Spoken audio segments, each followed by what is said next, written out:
ಮಧ್ಯಪ್ರಾಚ್ಯದಲ್ಲಿ ಹೆಚ್ಚುತ್ತಿರುವ ಉದ್ವಿಗ್ನತೆಯ ಪರಿಣಾಮ ಇದೀಗ ನಗರದ ಸಾಮಾನ್ಯ ಗ್ರಾಹಕರ ಜೇಬಿಗೂ ತಲುಪುವ ಲಕ್ಷಣಗಳು ಗೋಚರಿಸುತ್ತಿವೆ. ವಿಶೇಷವಾಗಿ ಇರಾನ್ನಿಂದ ಆಮದಾಗುವ ಡ್ರೈ ಫ್ರೂಟ್ಸ್ ಪೂರೈಕೆ ಅಸ್ಥಿರವಾದರೆ ಮುಂದಿನ ವಾರಗಳಲ್ಲಿ ಬೆಲೆ ಏರಿಕೆಯ ನೇರ ಪರಿಣಾಮವನ್ನು ಬೆಂಗಳೂರಿನ ಕುಟುಂಬಗಳು ಅನುಭವಿಸಬೇಕಾಗಬಹುದು. ನಗರಕ್ಕೆ ಬರುವ ಡ್ರೈ ಫ್ರೂಟ್ಸ್ಗಳಲ್ಲಿ ಅಂಜೂರ, ಪಿಸ್ತಾ, ಮಾಮ್ರಾ, ಬಾದಾಮಿ, ಪೈನ್ ಬೀಜ ಮತ್ತು ಮಜಾಫತಿ ಖರ್ಜೂರಗಳು ಬಹುಪಾಲು ಇರಾನ್ನಿಂದ ಬರುತ್ತವೆ. ವಿಶೇಷವಾಗಿ ರಂಜಾನ್ ಸಮಯದಲ್ಲಿ ಖರ್ಜೂರಕ್ಕೆ ಹೆಚ್ಚಿನ ಬೇಡಿಕೆ ಇರುತ್ತೆ. ಈ ಹಿನ್ನೆಲೆ ವ್ಯಾಪಾರಿಗಳು ಮುಂಚಿತವಾಗಿ ಸ್ಟಾಕ್ ಮಾಡಿಕೊಂಡಿದ್ದರೂ ಸಂಘರ್ಷ ಮುಂದುವರೆದರೆ ಹೊಸ ಸರಕುಗಳ ಪೂರೈಕೆ ತಡವಾಗುವ ಸಾಧ್ಯತೆ ಇದೆ. ನಗರದ ರಜೇಲ್ ಮಾರುಕಟ್ಟೆ ಹಾಗೂ ಶಿವಾಜಿನಗರ ಭಾಗಗಳಲ್ಲಿ ಪ್ರಸ್ತುತ ಕಂಡುಬರುವ ಅಂದಾಜು ದರಗಳನ್ನು ನೋಡೋದಾದರೆ ಪಿಸ್ತಾ 1800ರಿಂದ 2100 ಪ್ರತಿ ಕೆಜಿಗೆ ಇದೆ. ಅಂಜೂರ 1600, ಮಾಮ್ರಾ ಬಾದಾಮಿ 2500, ಪೈನ್ ಬೀಜ 8000. ಕೆಲವು ಅಂಗಡಿಗಳಲ್ಲಿ ಪಿಸ್ತಾ ದರ ಈಗಾಗಲೇ 200ರಷ್ಟು ಏರಿಕೆಯಾಗಿದೆ ಅಂತ ವ್ಯಾಪಾರಿಗಳು ತಿಳಿಸಿದ್ದಾರೆ. ಇದರಿಂದ ಸಾಮಾನ್ಯ ಗ್ರಾಹಕರಿಗೆ ಏನು ಹೊರೆ ಅನ್ನೋದನ್ನು ನೋಡೋದಾದರೆ ಹಬ್ಬದ ಖರ್ಚು ಹೆಚ್ಚಳವಾಗುತ್ತೆ. ಹೌದು, ರಂಜಾನ್, ಮದುವೆ, ಗೃಹ ಪ್ರವೇಶ, ಹಬ್ಬಗಳ ಸಂದರ್ಭದಲ್ಲಿ ಡ್ರೈ ಫ್ರೂಟ್ಸ್ ಬಳಕೆ ಹೆಚ್ಚು. ಬೆಲೆ ಏರಿದರೆ ಕುಟುಂಬಗಳ ಹಬ್ಬದ ಬಜೆಟ್ ಹೆಚ್ಚಾಗುತ್ತೆ. ಸಣ್ಣ ವ್ಯಾಪಾರಿಗಳಿಗೆ ಒತ್ತಡ.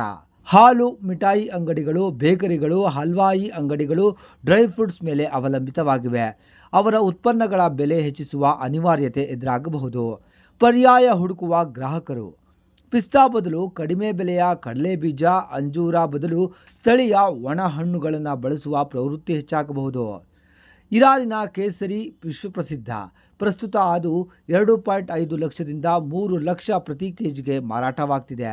ವ್ಯಾಪಾರಿಗಳ ಅಂದಾಜು ಪ್ರಕಾರ ಮುಂದಿನ ದಿನಗಳಲ್ಲಿ ಇದು 4 ಲಕ್ಷ ರೂಪಾಯಿ ತಲುಪುವ ಸಾಧ್ಯತೆ ಇದೆ. ಇದಲ್ಲದೆ ಜಾಯಿಕಾಯಿ, ದಾಲ್ಚಿನ್ನಿ, ಸ್ಟಾರ್ ಸೋಂಪು ಸೇರಿದಂತೆ ಕೆಲವು ಮಸಾಲೆಗಳ ಪೂರೈಕೆಯ ಮೇಲೂ ಪರಿಣಾಮ ಬೀರುವ ಸಾಧ್ಯತೆ ಇದೆ. ನಗರದ ವ್ಯಾಪಾರಿಗಳ ಪ್ರಕಾರ ಈದ್ ತನಕ ಸಾಕಷ್ಟು ದಾಸ್ತಾನು ಇದೆ. ಆದರೆ ಸಂಘರ್ಷ ದೀರ್ಘಕಾಲ ಮುಂದುವರೆದರೆ ಬಂದರು ಕಾರ್ಯಾಚರಣೆ ವ್ಯತ್ಯಯವಾಗುತ್ತೆ, ಸಾಗಾಟ ವಿಳಂಬವಾಗುತ್ತೆ, ಆಮದು ವೆಚ್ಚ ಹೆಚ್ಚಳವಾಗುತ್ತೆ. ಇವುಗಳಿಂದ ಬೆಲೆ ಮತ್ತಷ್ಟು ಏರಬಹುದು.